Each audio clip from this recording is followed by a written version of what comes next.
งปะ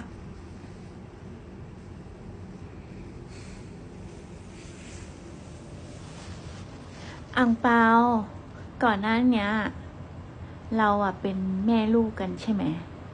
แต่ตอนเนี้ยหมัมมี่เปลี่ยนใจแล้วเราเป็นพี่น้องกันเถอะแบบการสลองกับซองปีบอะ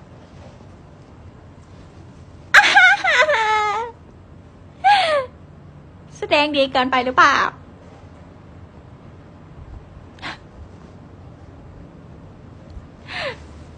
ดู